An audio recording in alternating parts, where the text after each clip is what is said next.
يا صباح الخير. روتين الست الكسلانة، والله العظيم الواحد بيقوم من النوم يشوف الصبح كده يقول الله، يا صباح النشاط والحيوية، يا صباح الايه الحاجات الحلوة. بس الواحد بيقعد هنا، واحد مش قادر اليوم يعمل نفسه كوبايتين شاي، والله العظيم كوباية شاي بلبن. عايزة اقوم برضك اعمل يعني احضر الغدا، اروق البيت، مش عارفة ايه، بجد مش عارفة اعمل ايه. مش الواحد بيقوم كسلان قوي قوي، اقسم بالله. بتعملوا ايه عشان تقوم الواحد يقوم مش كسلان كده؟ انا تعبت.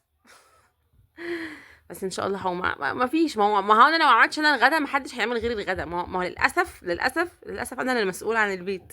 لو ما حدش عمل الغدا، انا اللي ما حدش هياكل، فانا للاسف انا اللي المفروض انا اللي اعمل الغدا يعني لو ما كانش الغدا ده في ايدي انا ولا في مسؤوليتي، كنت بصوا كنت عملت اي حاجه.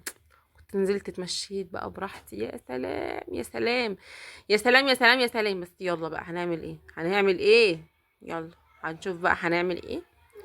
وشكلي اصلا مش هقولكوا اي حاجه اصلا غير حاجه واحده بس، عشان اصلا انا ست كسلانه. انا قلت بقى ما بدهاش اقوم اعمل الاكل. بصوا بقى هنا عملت اكله مش عارفه انتوا تعرفوها ولا لا. بس انا بحب اشم قوي ريحه البصل كده في التوابل. هو ما كانش فيه توابل هنا اصلا، ما كانش فيه غير فلفل اسمر وايه واحده فاين فودز. بحب اشم ريحه البصل مع السمنه كده، بحس ان انا طباخه بجد يعني. وبعد كده بقى ايه، جبت الرز بالعدس. انا كده لما ما الاقيش اكله عارفه اعملها وعايزه اكله من غير لحوم، حبيبنا كلنا العدس بالرز. والاكله دي بصراحه بحبها جدا جدا جدا. تحفه بصراحه، انا بحبها جدا.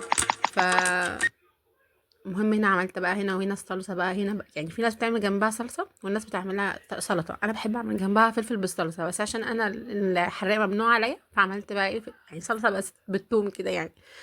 وهنا بقى رز وبيضه وبطاطس مقليه وصلصه. وبصراحه الاكله تحفه تحفه تحفه. قلت انزل بقى اجيب شويه ايه حاجات كده، ويا ريتني ما نزلت، اقسم بالله تعب يعني. بصوا ما كنتش قادره اشيل. بس مش قادره اشيل مش عشان الحاجه كتيره، لا عشان ليه انا معايا بيبي كده، فانا ما اقدرش اشيله. معايا بيبي ما اقدرش اشيله واشيل حاجه. وطبعا هو ما بيمشيش، ما بيحبش يمشي، يعني يحب ايه بيمشي على مزاجه، لكن هو انا لازم اشيله بقى عشان ايه، دلع مرق بعيد عنكم يعني. فقلت اجرب بقى. من جبت رحت فتح الله، جبت كيسين الايه المكرونه دولت، وجبت خيار. كيس المكرونه هنا كان عامل ايه بقى، كيس المكرونه كان عامل كام يا ربي، 12 ونص. فقلت اجرب ده ازيكم يا جماعة. توشي بتصبح عليك. وجبت الرمان ده 4 رمانات ب25 جنيه. وانا والخيار بكرة ده عندي مدرسة يا جماعة، وانا والخيار ده ما نايمة كانش الساعة عاجبني واحدة. الصراحه. الخيار ده ما كانش عاجبني قوي ابدا، ما كانش عاجبني. بس لقيته بقى ب7 جنيه ونص، نص كيلو خيار ده. والطماطم يا جماعه رخصت يا جماعه. بص الطماطم دي بقت ب16 جنيه ونص. قلت والله ما هفوتها، والله ما هفوتها، ورحت جايباها. بس هنا بقى قلت اغسل اليوم بتاعي ده وانهيه كده من ناحيه حلوه بحته بانكيك. بانكيك يعني ايه، بس عندها يعني ايه، يعني تعب شويه زي ما انا تعبانه كده.